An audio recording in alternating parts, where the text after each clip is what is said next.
사람이 무너지는 데는 생각보다 오랜 시간이 필요하지 않습니다. 어느 날 갑자기 평범하던 일상이 아무 예고 없이 무너질 수도 있습니다. 저는 그날 식당 문을 닫고 빈 의자들을 바라보며 처음으로 깨달았습니다. 아, 내가 정말 끝났구나.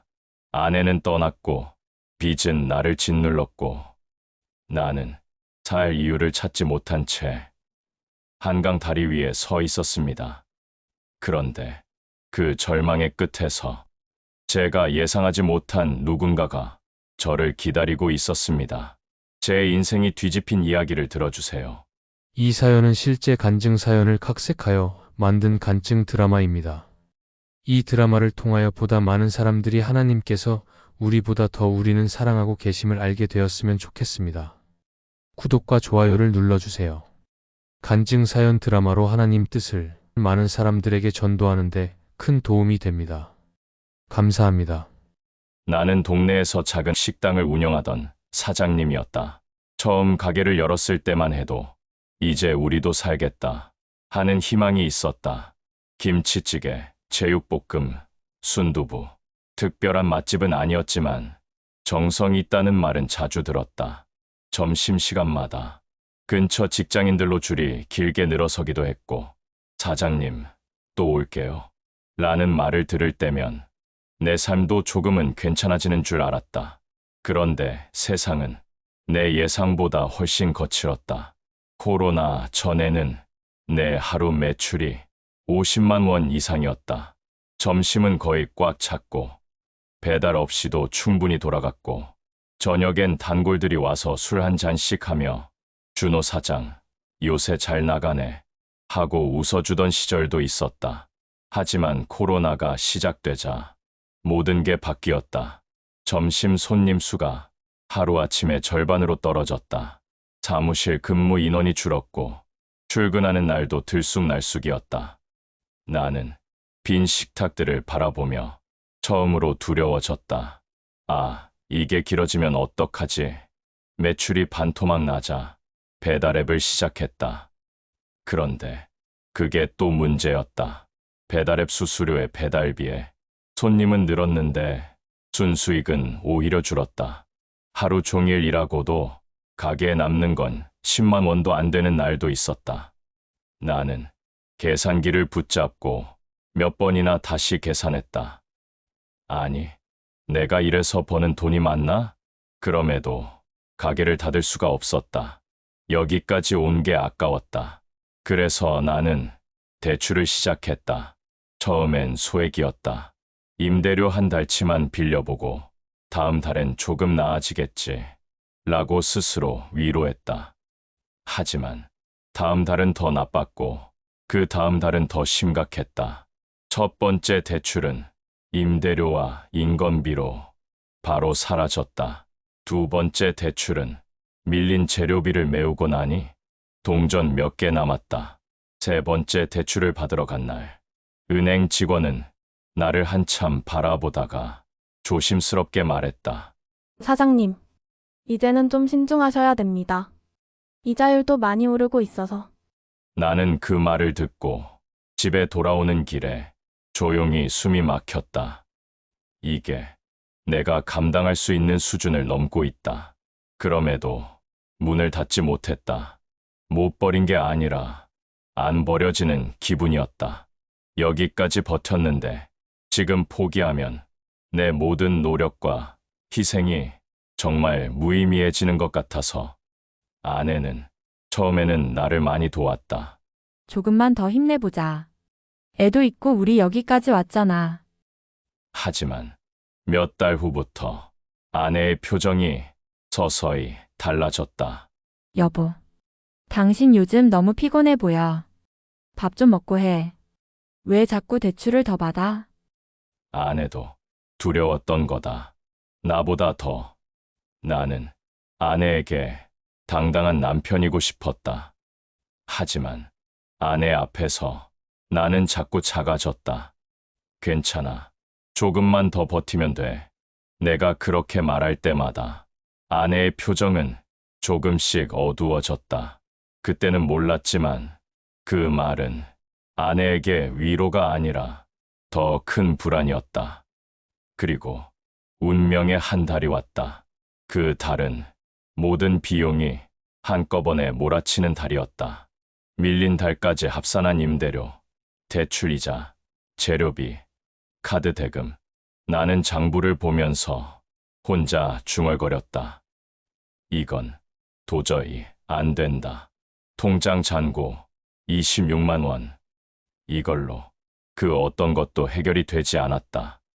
그때 건물주에게서 전화가 왔다. 사장님, 이번 달까지는 정리하셔야 합니다. 이제 더는 미룰 수 없어요. 그리고 식재료 납품업자는 말했다.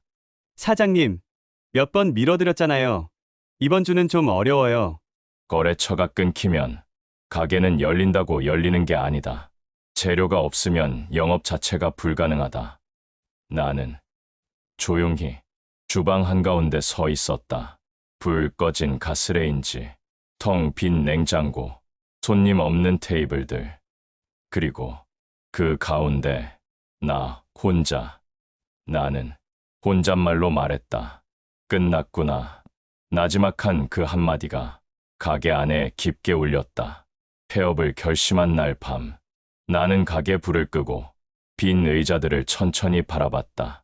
예전에는 손님들이 떠들고 웃는 소리가 가게를 꽉 채웠었는데 지금은 젓가락 하나 떨어지는 소리도 울릴 것 같은 쓸쓸한 정적만 가득했다. 그 정적이 나를 감싸며 말했다. 준호야, 이제 정말 여기까지야. 나는 마치 누가 뒤에서 등을 밀듯 주저앉아 버렸다. 집 문을 열자 아내가 부엌에서 설거지를 하고 있었다. 내가 들어오는 소리에 아내는 뒤돌아보며 말했다. 오늘 손님은 좀 있었어? 그 말이 왠지 모르게 날 숨 막히게 했다. 나는 신발도 벗기 전에 조용히 대답했다. 현주야, 우리 가게 그만해야 될 것 같아. 설거지하던 아내의 손이 끄ꯛ 하고 멈췄다. 몇 초간 집 안에서 물 떨어지는 소리만 들렸다. 그리고 아내가 돌아보았다. 무슨 말이야? 나는 테이블에 앉아 장부를 꺼내 보였다. 밀린 임대료, 대출 이자, 미지급 재료비, 카드 대금까지 한 장, 한 장 넘길 때마다 아내의 얼굴이 점점 무너졌다. 이렇게나? 나는 말없이 고개를 끄덕였다. 여보. 이걸 지금 말하는 게 아니라 왜 진작 말 안 했어? 나는 할 말이 없었다. 나도 버텨보려고 했어. 말하면 당신 더 힘들까봐. 아내는 물컵을 잡고 있던 손을 가볍게 떨며 말했다. 나 힘들까봐. 여보. 우리 집 이미 몇 달 전부터 너무 힘들었어. 그 말은 비난이 아니라 눈물 섞인 고백이었다. 아내는 조용히 자리에 앉았다. 그리고 처음으로 아무 숨김 없는 표정으로 말했다. 여보. 나도 사람인데 당신이 점점 멀어지는 게 느껴졌어. 나는 머리를 숙였다. 나도 어떻게 해야 할지 몰랐어. 아내는 눈가를 닦으며 말했다. 당신은 늘 괜찮다고 했잖아. 그 말이 나는 더 무서웠어. 괜찮다, 괜찮다, 괜찮다. 나는 그 말을 아내를 위로하려고 했는데 아내는 그 말 때문에 더 무너지고 있었다. 그리고 아내는 가장 아픈 말을 꺼냈다. 나 이대로는 당신 옆에 서 있는 것도 힘들어. 나는 그 말을 듣는 순간 숨이 턱 막혔다. 눈물 한 방울이 턱선에서 떨어지고 내 발등에 톡 하고 닿았다. 아내는 덧붙였다. 당신이 나쁜 사람이어서가 아니라 지금 상황이 우리 둘 다를 너무 힘들게 만들고 있어. 나는 목소리가 갈라졌다. 현주야, 제발, 나 너무 무섭다. 아내는 그 말을 듣자 조용히 한숨을 쉬고 자리에서 일어났다. 나 며칠 친정에 갈게. 아이 데리고. 나는 그 말이 너무 두려워. 잡고 싶었지만 손이 떨려 올라가지도 않았다. 그냥 생각 좀 하려고. 잠깐만. 그 말을 남기고 아내는 방으로 들어갔다. 나는 현관에서 서성이다가 천천히 주저앉았다. 마루 바닥이 얼음처럼 차가웠다. 아내와 아이가 친정으로 가는 걸 보고 나는 거실에 앉아 텅 빈 집을 바라봤다. 불도 켜지 않고 그냥 어둠 속에서 아무 말 없이 앉아 있었다. 냉장고 돌아가는 소리만 규칙적으로 들렸다. 그 소리가 왜 이렇게도 잔인하게 느껴질까? 나는 아무도 없는 집에서 혼자 중얼거렸다. 나 정말 끝난 건가? 그 말이 내 귓속에서 울렸다. 지금 내가 가진 건 폐업한 가게, 쌓인 빚, 지쳐 떠난 아내, 그리고 남은 건 어두운 집 한 채뿐이었다. 나는 조용히 고개를 들고 천장을 봤다. 텅 비어 있었다. 아무것도 없었다. 하나님, 혹시 계시다면 왜 나한테 이러십니까? 나는 신앙이 있는 사람이 아니었지만 그 순간만큼은 누군가에게 묻고 싶었다. 그냥 살고 싶은 마음이 얼마나 작은지 누군가 알아주길 바랐다. 그렇게 긴 밤이 지나갔다. 아내와 아이가 친정으로 떠난 다음 날, 집 안은 평소보다 몇 배는 더 조용했다. 평소 집안에서 나는 그 작은 생활 소음들, 아이 장난감 굴러가는 소리, 아내가 씻는 물소리, 부엌에서 나는 그릇 부딪히는 소리, 그 모든 소리가 사라지고 나니 집은 집이 아니라 빈 상자 같았다. 나는 천천히 거실 가운데 앉았다. 아무것도 하지 않고 아무런 생각도 하지 않는 것 같은데 머릿속에서는 수천 개의 불안이 동시에 떠올랐다. 임대료, 대출, 전기세, 친정에 간 아내, 아이 얼굴, 그리고 세 번째 대출이 막혀버린 통장 잔고. 그 순간 나는 눈을 감고 속삭였다. 나 진짜 끝난 거네. 며칠 뒤 아내는 연락이 없었다. 나도 먼저 연락할 용기가 없었다. 대신 취업센터로 향했다. 뭐라도 해야 한다는 생각 때문이었다. 문을 열고 들어가자 내 또래 남자들이 하나둘 앉아 상담 순서를 기다리고 있었다. 나는 번호표를 뽑고 고개를 숙인 채 내 번호가 나오기만 기다렸다. 직원은 정중했지만 그의 눈빛에서 또 한 명의 중년 취업자로 나를 바라보는 그 미묘한 현실이 느껴졌다. 최근 경력은 어떻게 되시죠? 자영업 하다가 최근 폐업했습니다. 폐업 사유는? 그 질문은 왜 실패하셨나요? 와, 같았다. 나는 숨을 들이쉰 뒤 말했다. 매출이 줄고 대출도 늘고 더는 버틸 수가 없어서요. 직원은 내 서류를 한참 들여다보다가 말했다. 사장님, 지금 바로 들어갈 수 있는 직장은 거의 없습니다. 그 말은 사실이지만 나에게는 당신은 지금 사회가 원하는 사람이 아닙니다. 처럼 들렸다. 나는 억지로 웃으며 말했다. 뭐라도 해볼게요. 직원은 마음이 걸리는 듯 한 장의 종이를 내밀었다. 일용직입니다. 힘들긴 한데 오늘이라도 가보실래요? 나는 어떤 질문도 없이 말했다. 네, 가볼게요. 나는 그날 처음으로 일자리를 구한다는 사실이 수치로만 느껴졌다. 자존심이 무너지는 소리가 내 귀에 들리는 것 같았다. 다음 날 작업장에 도착했다. 안전모는 헐렁했고 작업하는 두 치수나 컸다. 나는 반장님이 시키는 대로 돌을 옮기고 박스를 나르고 가끔은 먼지 속에서 철근을 들었다. 오전 내내 몸은 버텼다. 하지만 오후가 되자 손에 힘이 풀리고 허리가 끊어질 듯 아팠다. 초보, 조심 좀 해! 반장님이 소리쳤다. 나는 실수로 철제 박스를 떨어뜨렸다. 오늘은 여기까지만 해! 일찍 끝낸다!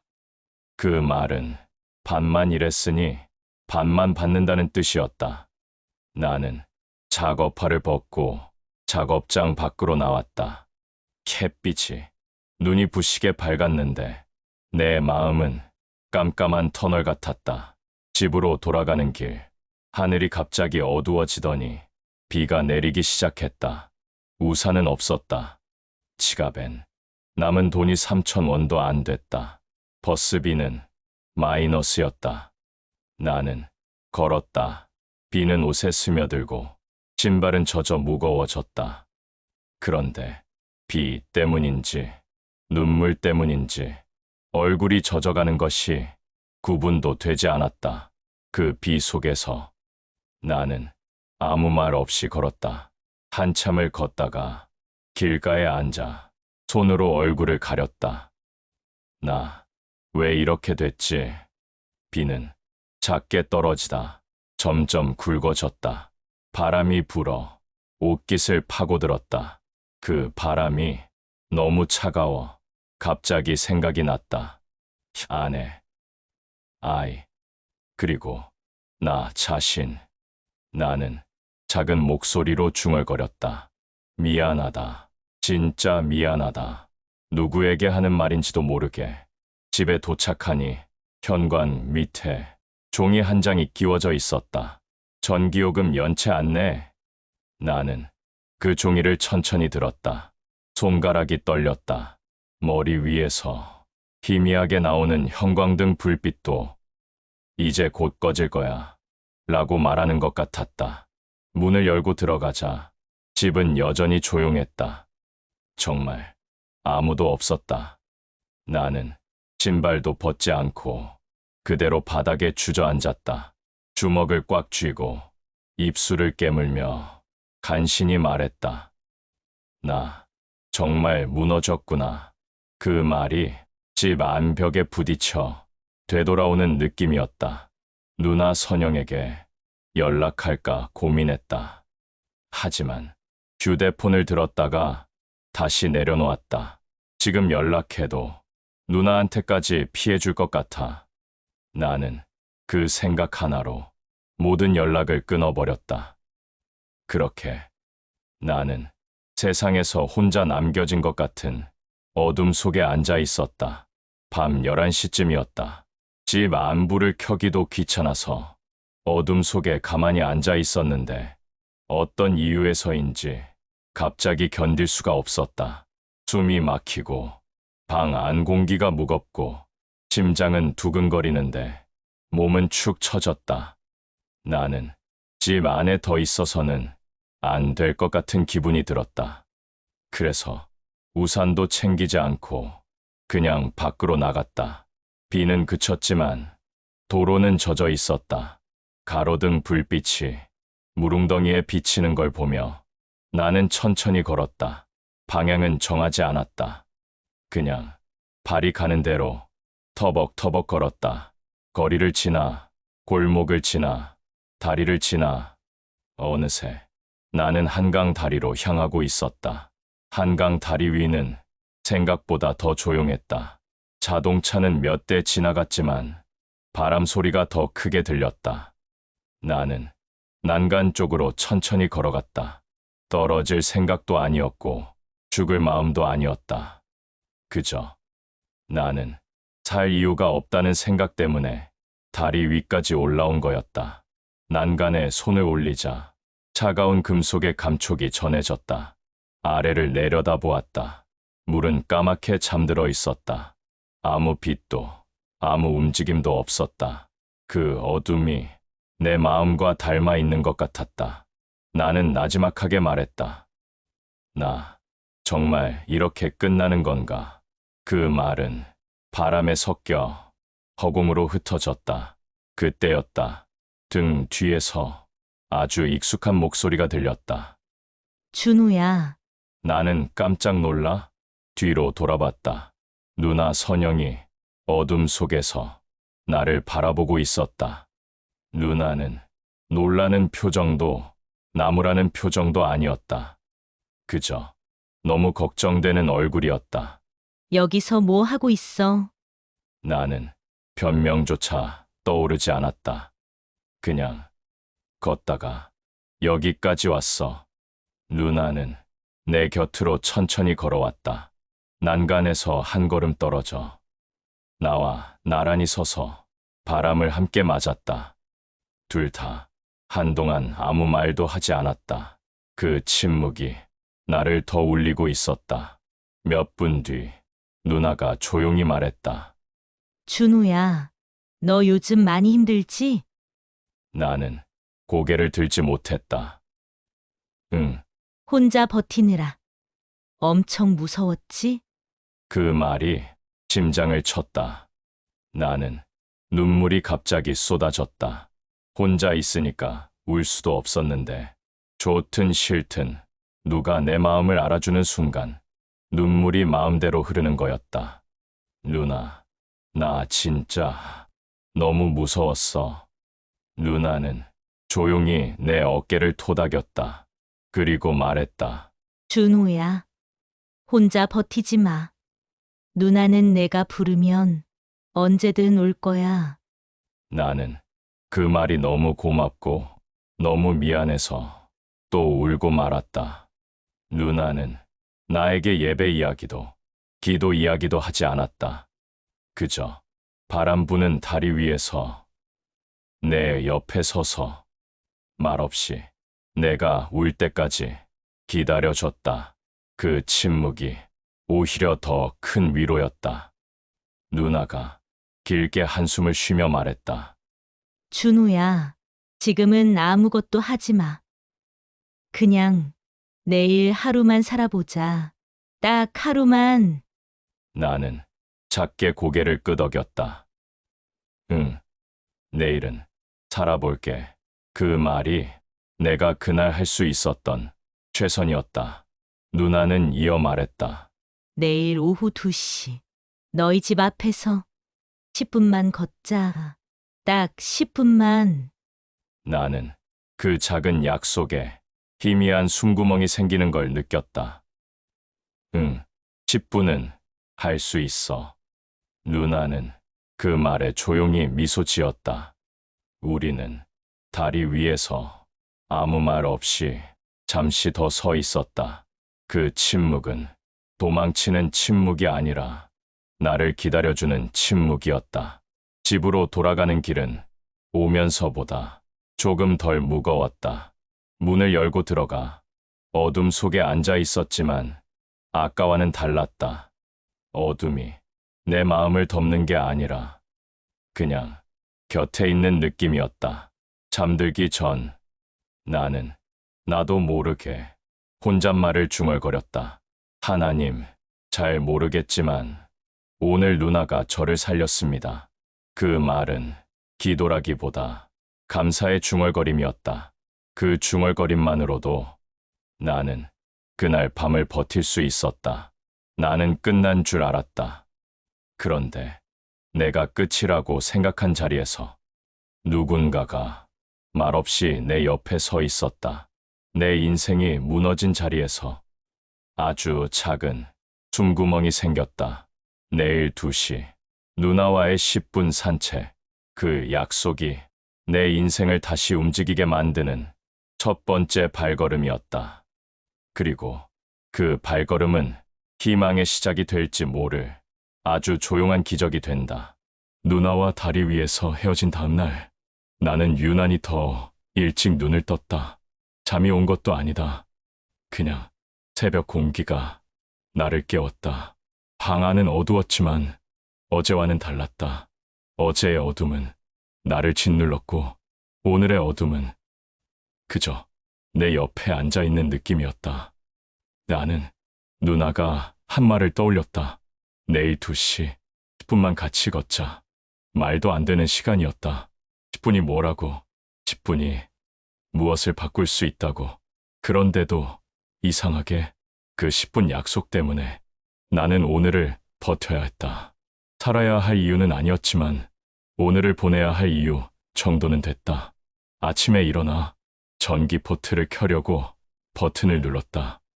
딸깍 불이 들어오지 않았다. 아, 맞다. 전기세 연체.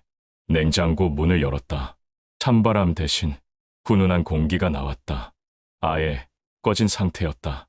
유통기한이 지난 반찬 몇 개, 남은 김치, 그리고 물 한 병. 나는 조용히 냉장고 문을 닫았다. 현실은 그대로구나. 가스레인지도 돌아가지 않았다. 어제 본 가스 공급 중지 안내가 현실로 다가왔다.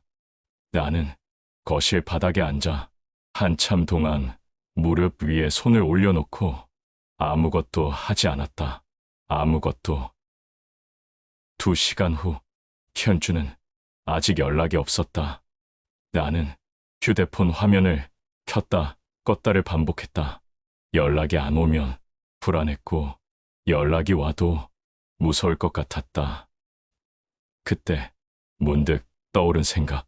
누나와의 10분 산책이 아니었으면 오늘 나는 또 무너졌겠지. 그 말은 슬프면서도 사실이었다. 유나는 나를 강제로 일으켜 세우지 않았다. 단지 내일 10분만 같이 걷자 라고 말했을 뿐인데 그게 나를 붙잡고 있었다. 나는 머리를 감고 옷을 갈아입었다. 거울을 보니 여전히 초췌한 얼굴이었지만 어제의 절망은 조금 누그러져 있었다. 마음 한구석에 아주 희미한 할 일이 생겼기 때문이었다. 2시가 가까워지자 나는 집 밖으로 나갔다. 유나는 정말 시간 딱 맞춰 집 앞에 서 있었다. 마치 내가 나올 걸 확신하고 있었던 사람처럼. 왔네, 준호야. 그 말이 괜히 눈물 나게 따뜻했다. 우리는 말없이 걷기 시작했다.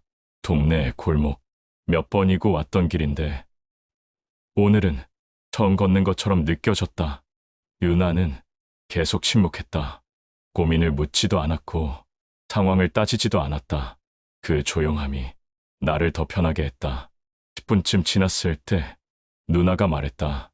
이 정도면 오늘은 충분하다. 나는 이 산책에 의미가 있어야 한다고 애써 무언가 말하려 했지만 누나는 먼저 말했다. 준호야, 오늘은 단지 집 밖으로 나온 것만으로도 정말 많은 걸 한 거야. 나는 그 말에 갑자기 숨이 막힐 만큼 감정이 치밀었다. 나는 천천히 말했다. 누나, 나는 정말 아무것도 못하고 있는데. 누나는 고개를 저었다. 사람이 무너졌을 때 할 수 있는 가장 큰 일은 나오는 것이야. 오늘 너는 그걸 해냈어. 그 말이 잔잔하게 가슴에 스며들었다. 산책이 끝나고 집 앞에 서자 누나는 마지막으로 말을 꺼냈다. 준호야, 내가 너한테 아무것도 요구하지 않을게. 대신 하루에 딱 한 번만 밖으로 걸어 나오자. 5분이든 10분이든. 나는 작게 고개를 끄덕였다. 그건 할 수 있을 것 같아. 유나는 그 말만 듣고 미소를 지었다. 그리고 집으로 들어가는 내 등을 조용히 바라봐줬다. 유나는 아무것도 해결해주지 않았다. 대출도, 전기세도, 현주와의 문제도. 그런데 유나는 내가 다시 숨을 쉴 수 있게 공기를 만들어줬다. 그게 그 순간의 나에게는 가장 큰 도움이었다. 오늘도 현주에게서는 연락이 없었다. 하지만 어제와 달리 나는 무너지지 않았다. 그리고 잠들기 전 나는 작은 목소리로 혼잣말을 했다. 하나님, 제가 조금은 나아졌습니다. 조금은요. 그 말이 기도인지 생각인지 나는 잘 모르겠지만 분명 어제의 나와는 달랐다. 첫 번째 변화는 언제나 아주 작게 시작된다는 걸 나는 그날 알았다. 누나와의 짧은 산책 이후 나는 매일 5분씩이라도 집 밖으로 나갔다. 별 이유는 없었다. 그냥 누나가 하라고 해서 했다. 하지만 그 단순한 행동이 내 마음을 조금씩 움직이고 있었다. 집 안에만 있던 시간들은 내 생각을 더 무겁게 만들었지만 밖에 나오면 공기라도 바뀌었고 사람들 움직이는 소리가 내 머릿속으로 들어오면서 내가 세상에서 완전히 떨어져 있는 건 아니라는 걸 느끼게 해줬다. 그건 작지만 분명한 변화였다. 그날 점심 무렵 휴대폰이 울렸다. 문자였다. 연체금이 오늘까지 입금되지 않으면 법적 절차가 진행될 수 있습니다. 나는 발걸음이 순간 멈췄다. 머리가 뜨거워졌다. 또야, 대출기관, 카드사, 은행, 연락이 끊임없이 왔다. 나는 주머니 속에 손을 넣어 지갑을 꺼냈다. 카드를 꺼내봤자 쓸 수 없는 카드였다. 지갑 속엔 몇 장의 영수증과 현금 6,000원이 전부였다. 그 6,000원이 지금 내 전 재산이었다. 나는 길가 벤치에 앉아 지갑을 천천히 닫았다. 그 순간 내 마음이 왜 그렇게 쓰린지 알 수 없었다. 그날 나는 있는 돈으로 삼각김밥 하나라도 먹으려고 편의점에 들어갔다. 계산대 앞에서 나는 조심스럽게 말했다. 이거 하나만 부탁드릴게요. 점원은 아무 말 없이 바코드를 찍었다. 삑, 그리고 말했다. 고객님, 오늘 행사라 음료 하나 무료예요. 집어가세요. 그 말이 왜 그렇게 울컥하게 들렸을까? 나는 말을 잇지 못했다. 아, 네, 감사합니다. 점원은 그냥 일상적인 말투로 말했다. 날씨 추우니까 따뜻한 거 드세요.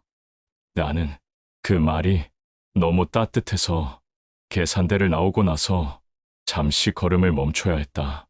세상 누구도 나를 신경 쓰지 않을 거라 생각했는데 아무 관계 없는 사람의 작은 말 한마디가 내 마음 한쪽을 살짝 열었다.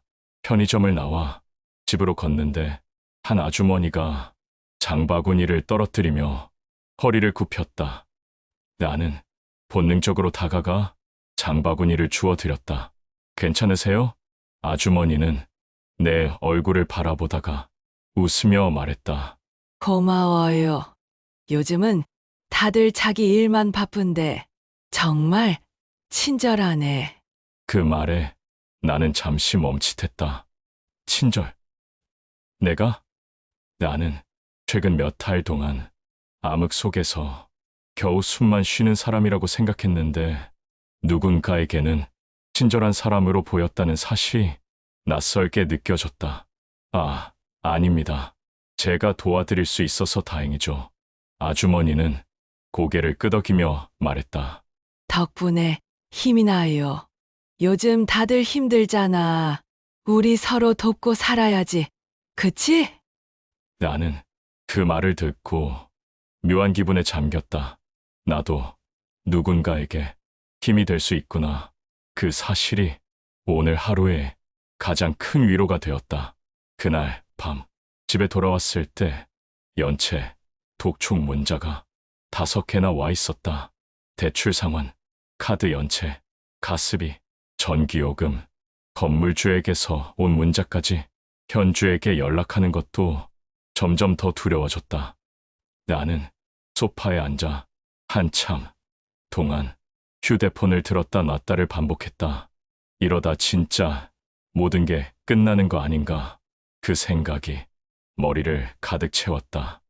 그런데 잠시 후 누나에게서 메시지가 하나 왔다. 준호야, 오늘 5분 잘 걸었어. 내일도 5분만 걷자. 그거면 돼. 그 문장을 보는 순간 눈물은 흐르지 않았지만 가슴 안쪽에서 뜨겁게 무언가 올라왔다. 아, 나를 믿는 사람이 한 명은 있구나. 누나의 그 메시지는 빛나는 말도 성경 구절도 아니었다. 하지만 그 문장은 오늘 하루를 버틸 수 있는 가장 큰 이유가 되었다. 나는 누워서 천장을 바라보다가 아주 작게 입을 열었다. 하나님, 저는 아직 아무것도 좋은 게 없습니다. 하지만 오늘 누나가 저를 일으켜 세웠습니다. 그게 감사합니다. 그 말은 기도처럼 들렸지만 사실은 혼잣말이었다. 그러나 그 혼잣말 하나가 어제보다 조금은 덜 어둡게 느껴졌다. 그리고 나는 오랜만에 깊은 잠을 조금이나마 잘 수 있었다. 며칠 동안 누나와의 하루 5분 산책을 이어갔다. 별로 특별한 것도 없었고 걷는 동안 말도 거의 하지 않았다. 그런데 그 5분이 쌓이며 내 안에 아주 작은 변화가 생겼다. 집에 갇힌 듯한 답답함이 조금씩 풀렸고 세상이 완전히 나와 등을 돌린 것만 같은 느낌도 조금 옅어졌다. 상황은 그대로였지만 마음은 조금 나아지고 있었다. 그게 이해되지 않아 스스로도 의아했다. 어느 날 나는 다시 취업센터를 찾았다. 지금 상황에서 뭐라도 해야 한다는 생각 때문이었다. 직원은 지난번 나를 기억하고 있었다. 김준호 씨. 그 뒤로는 좀 어떠셨어요? 나는 그 질문이 조금 부담스러웠지만 거짓말은 하지 않았다. 솔직히 좋지 않습니다. 직원은 안타까운 눈으로 고개를 끄덕였다. 내 서류를 한참 보고 나서 말했다.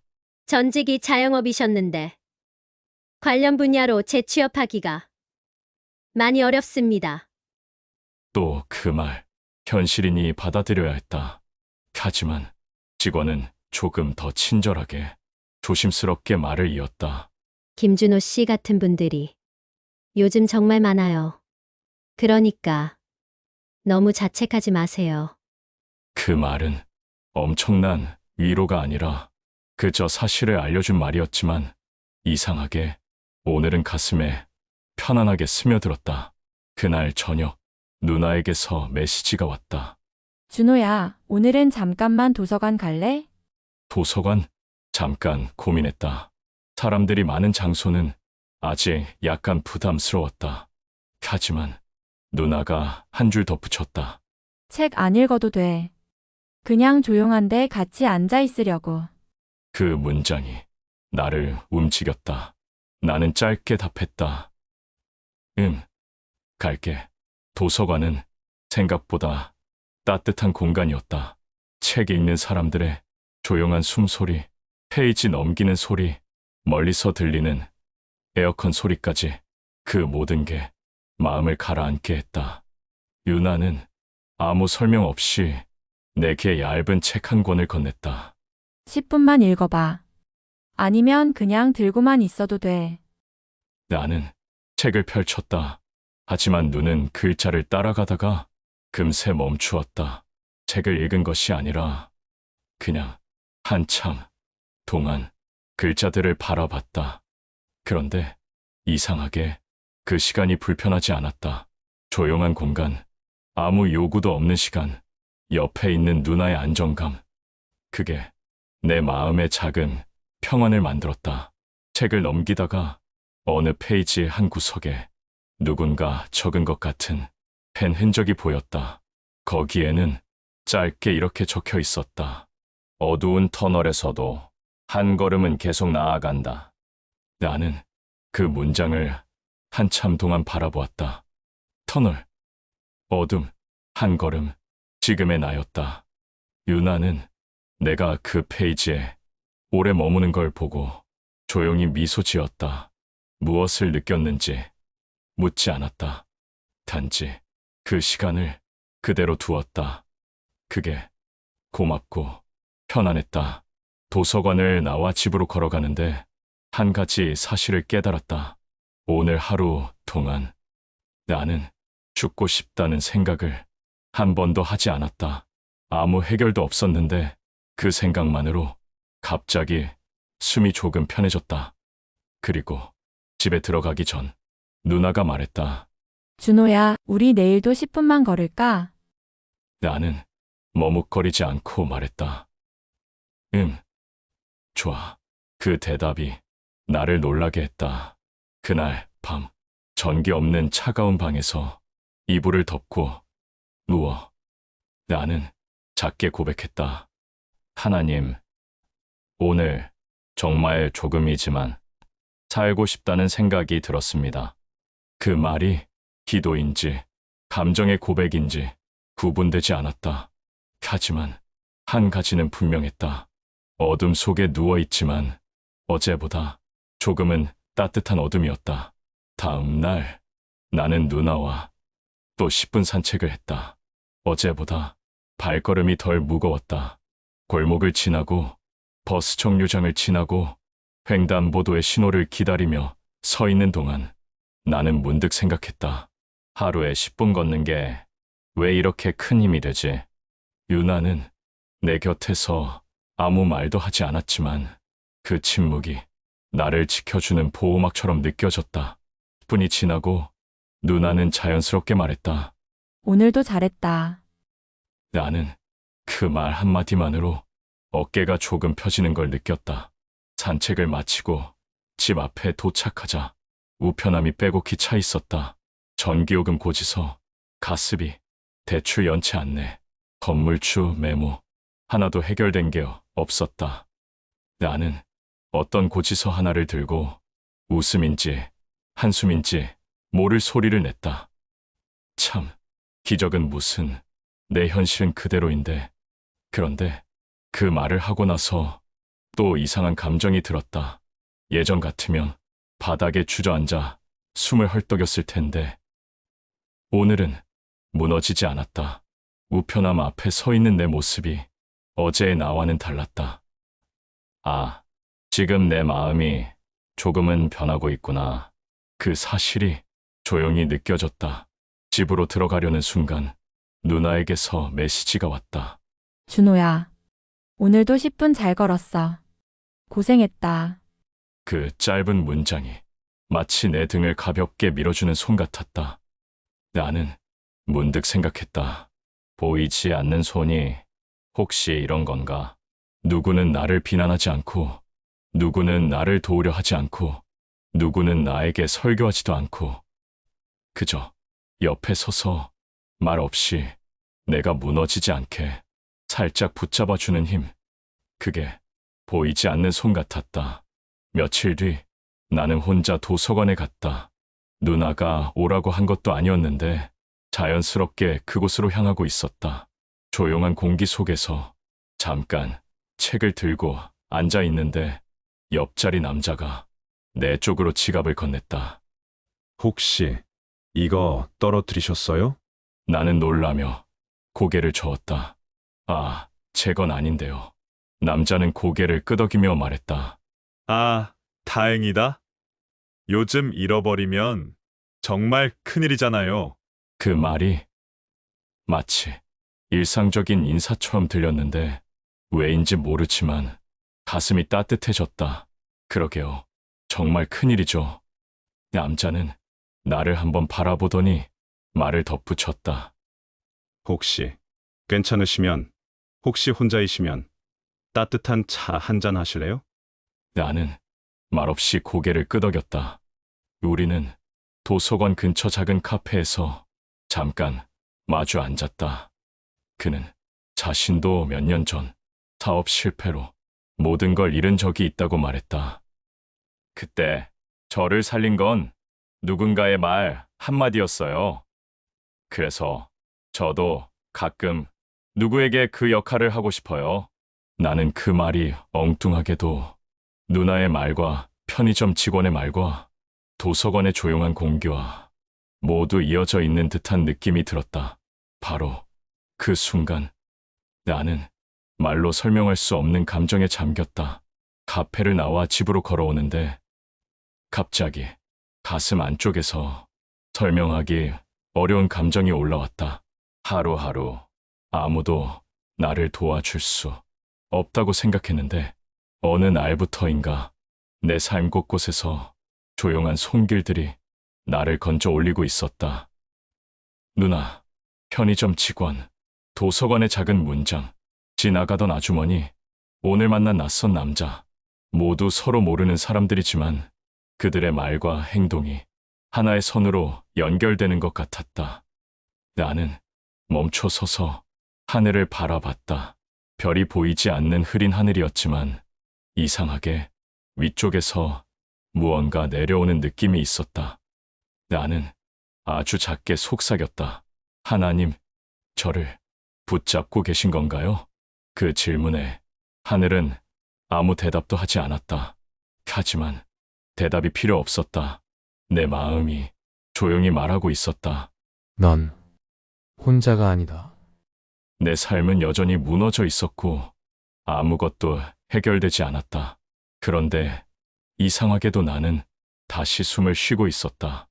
누군가가 나를 밀어 올린 것이 아니라 누군가가 나를 끌어안은 것도 아니라 그저 보이지 않는 손이 내 걸음이 끊기지 않도록 뒤에서 살짝 받쳐주고 있었다. 그 손을 나는 비로소 조금은 느낄 수 있었다. 준호 나레이션. 그날 이후로 나는 매일 10분 누나가 말해준 그 시간만큼 걸어 나갔다. 걷는 동안 문제들은 하나도 해결되지 않았지만 이상하게도 공기만 바뀌어도 마음이 조금은 덜 무거워졌다.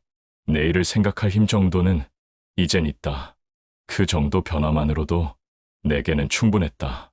그날도 도서관에 앉아 책장을 넘기지도 못한 채 그저 글자들만 바라보고 있었을 때 며칠 전 지갑을 주워줬던 그 남자가 다시 나타났다. 또 보네요. 그는 편하게 웃었다. 나는 어색하게 인사했다. 그러게요. 그는 나를 잠시 바라보다 조심스레 말했다. 이번 주에 식사 봉사 나가는데요. 혹시 같이 가보실래요? 잠깐 망설였다. 나는 한동안 사람들 속에 서는 게 두려웠기 때문이다. 하지만 그는 이어 말했다. 요리 경험 있으시다면서요. 누군가에게 따뜻한 밥 한 그릇. 그게 참 큰 힘 되더라고요. 그 말이 묘하게 내 가슴을 건드렸다. 나는 느리게 고개를 끄덕였다. 네, 한번 가볼게요.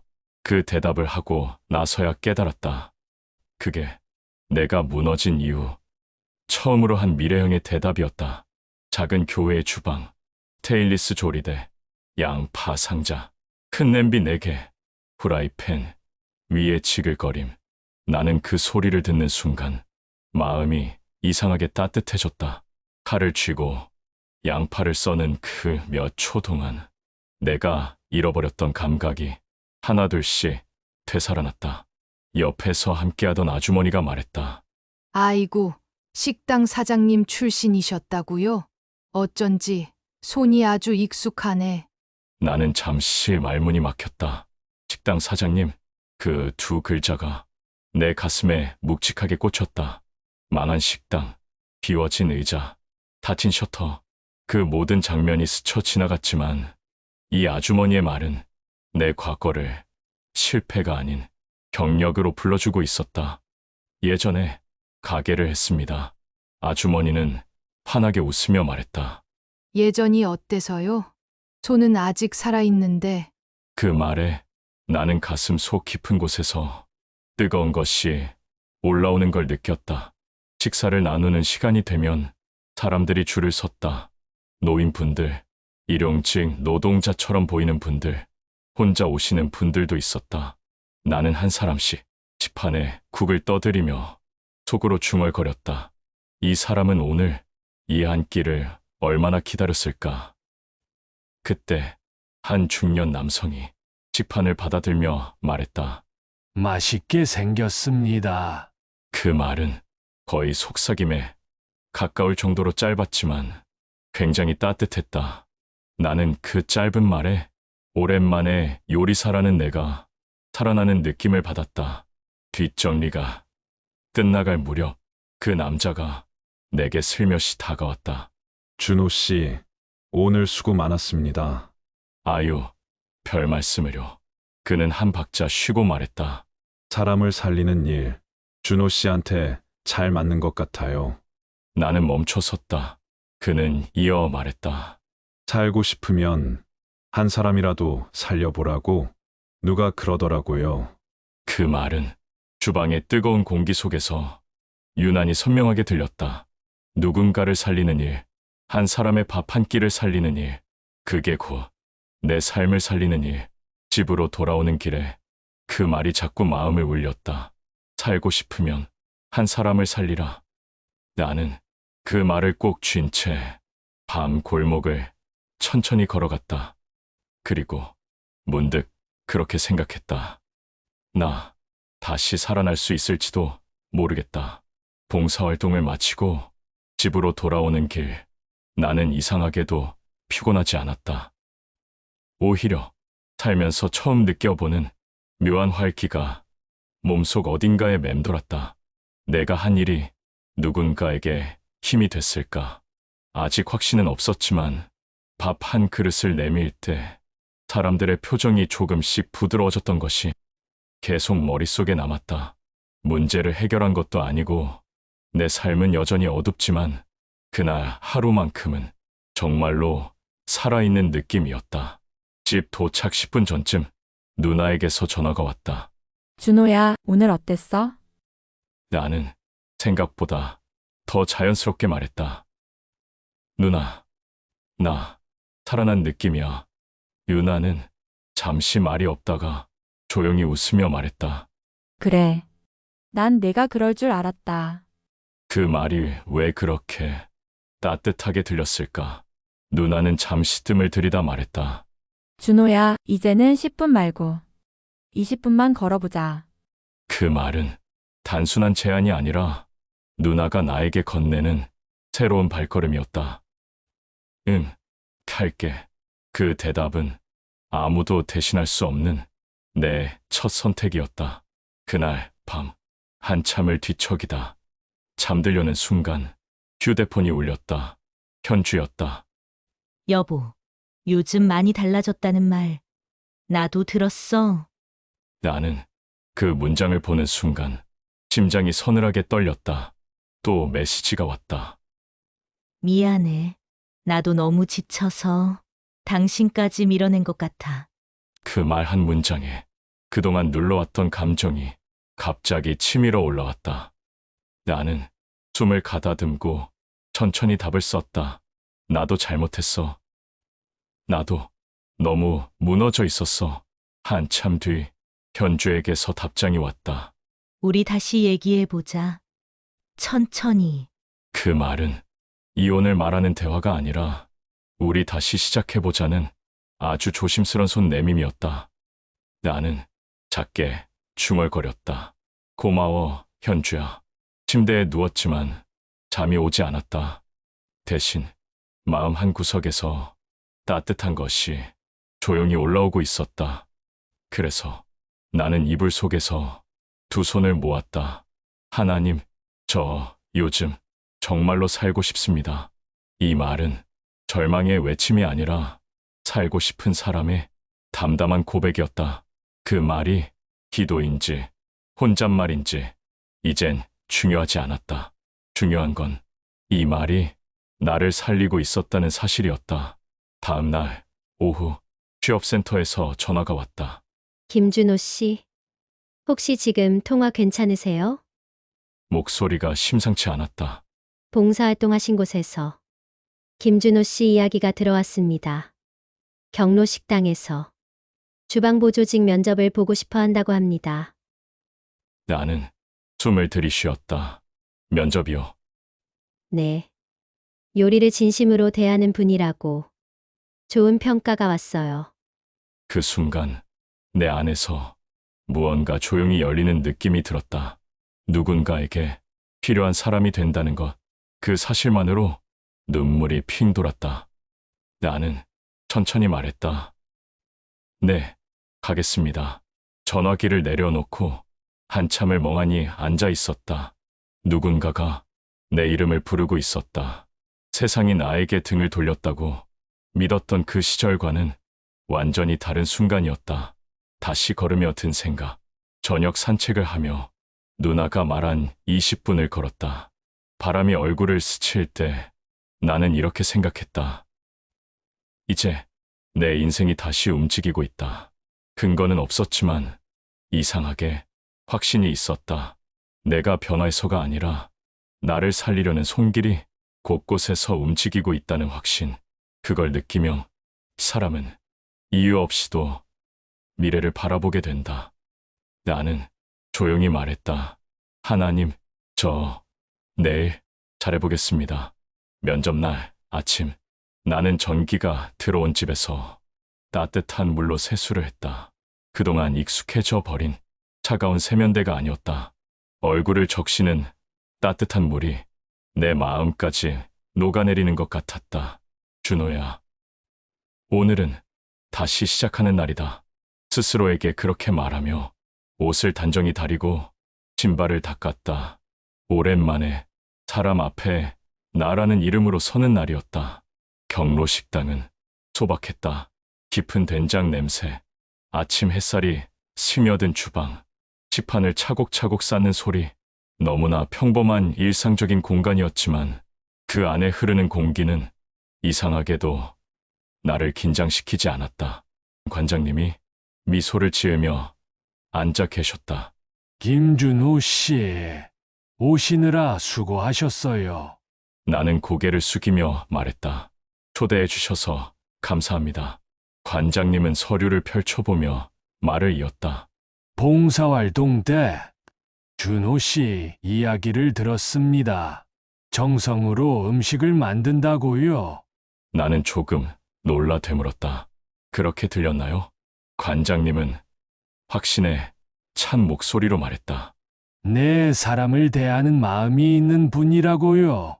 그 말은 마치 오래된 돌덩이가 스르륵 굴러가는 듯 내 마음속 깊은 곳을 건드렸다. 관장님이 물었다. 김준호 씨는 자신이 좋은 요리사라고 생각합니까? 나는 멈칫했다. 성공한 적도 있고 실패한 적도 있다. 그 모든 것이 한꺼번에 떠올랐다. 잘한다고 생각했던 때도 있었고 아닌 것 같은 때도 많았습니다. 가게를 잃고 나서는 스스로도 잘 모르겠습니다. 관장님은 잠시 내 표정을 바라보더니 책을 덮는 소리와 함께 말했다. 제가 보는 요리사는 음식을 통해 사람 마음을 읽을 수 있는 사람입니다. 맛은 기술이 아니라 진심이 만드는 거예요. 나는 그 말이 너무 따뜻해서 눈을 깜빡이지 못했다. 관장님은 마지막 질문을 던졌다. 왜 이 일을 하고 싶나요? 나는 숨을 들이쉬고 천천히 말을 꺼냈다. 살고 싶어서요. 면접장이 조용해졌다. 그리고 누군가를 살리고 싶어서요. 봉사하러 갔을 때 제가 만든 한 끼가 누군가의 하루를 살리는 걸 보고 저도 살고 싶다는 마음이 생겼습니다. 관장님은 그 말을 듣고 조용히 고개를 끄덕였다. 김준호 씨, 저희는 당신 같은 사람을 원합니다. 그 말은 합격 통보가 아니었다. 그 말은 당신은 다시 쓰임받을 사람입니다. 라는 선언에 가까웠다. 그리고 그 순간 나는 스스로에게 말할 수 있었다. 준호야, 너 다시 살아난 거다. 식당 문을 나서자 찬 바람이 얼굴을 스쳤다. 그 바람이 이상하게도 따뜻했다. 나는 잠시 숨을 골랐다. 살아간다는 것이 이렇게 확실히 느껴졌던 순간이 지금까지 있었던가. 조금 전까지의 면접이 꿈처럼 느껴졌지만 또렷하게 내 안에 남아 있었다. 저녁이 되자 현주가 작은 카페에서 보자고 했다. 가게 문을 열고 들어가니 현주는 긴장이 가득한 표정으로 내 손 방향을 바라보고 있었다. 나는 조용히 그녀 앞에 앉았다. 여보. 현주의 목소리가 아주 작았다. 나는 천천히 말했다. 현주야, 나 살고 싶어. 그 말은 설명이 필요 없는 말이었다. 멈춰있던 시간이 다시 흐르기 시작했다. 현주는 입술을 깨물며 말했다. 나도 정말 미안해. 당신이 이렇게 다시 서준 것만으로 고마워. 우리는 한동안 아무 말도 하지 않았다. 하지만 그 침묵 속에는 서로를 향한 오래된 애정, 후회, 그리고 다시 시작하고 싶은 마음이 천천히 채워지고 있었다. 현주가 조심스럽게 말했다. 여보, 우리 같이 다시 살아보자. 나는 고개를 끄덕였다. 그러자 그 말만으로 내 인생의 절반이 치유되는 느낌이었다. 면접 다음 날 아침, 휴대폰이 울리는 소리에 나는 벌떡 일어났다. 번호를 확인하는 순간 심장이 크게 뛰기 시작했다. 경로 식당이었다. 나는 숨을 깊게 고르고 전화를 받았다. 여보세요. 김준호입니다. 잠시 정적 뒤에 관장님의 따뜻한 목소리가 들렸다. 김준호 씨, 저희 식당에서 함께 일해 주셨으면 합니다. 내일부터 출근 가능하실까요? 나는 입술이 떨려 아무 말도 나오지 않았다. 네, 감사합니다. 정말 감사합니다. 그 말을 하는 동안 내 눈에서는 분명히 눈물이 흘렀다. 그리고 나는 한참 동안 휴대폰을 내려놓지 못했다. 하나님, 저한테 기회를 주셨군요. 저녁, 무렵, 현주가 아이와 함께 집 앞에 서 있었다. 현주가 말했다. 오늘 여기로 다시 올 수 있을까 고민했어. 그래? 하지만 당신이 면접 보고 변하려고 하는 모습, 그게 너무 고마웠어. 나는 작게 고개를 끄덕였다. 나 다시 잘하고 싶어. 우리 가족 다시 세우고 싶어. 현주의 눈시울이 붉어졌다.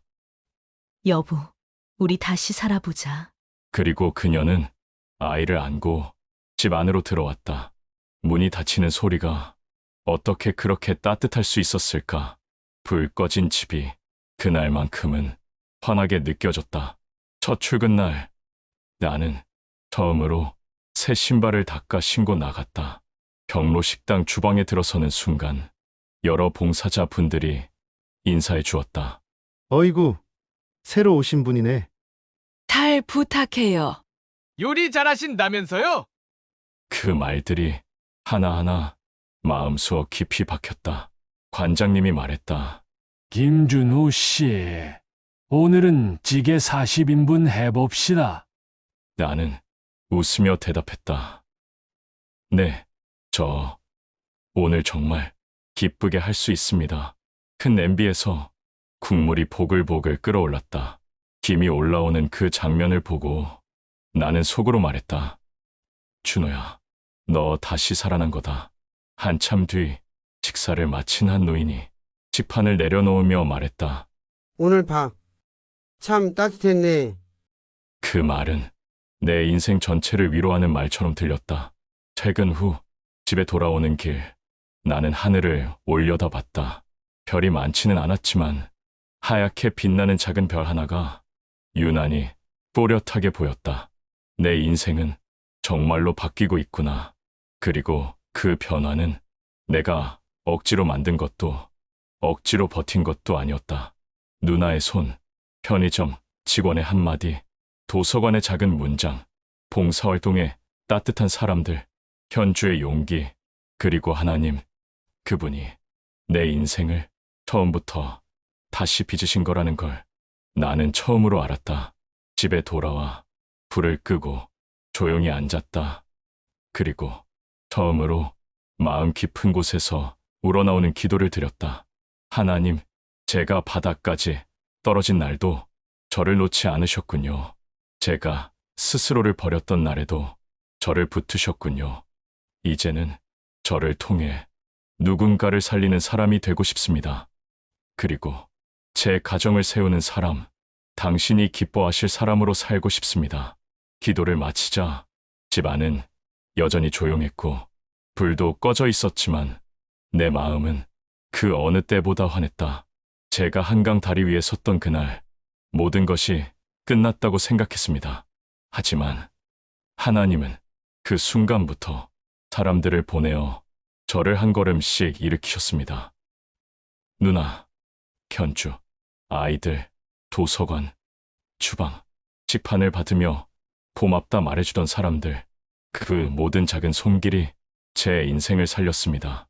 이제 저는 누군가에게 따뜻한 밥 한 끼를 주며 하루를 살아갑니다.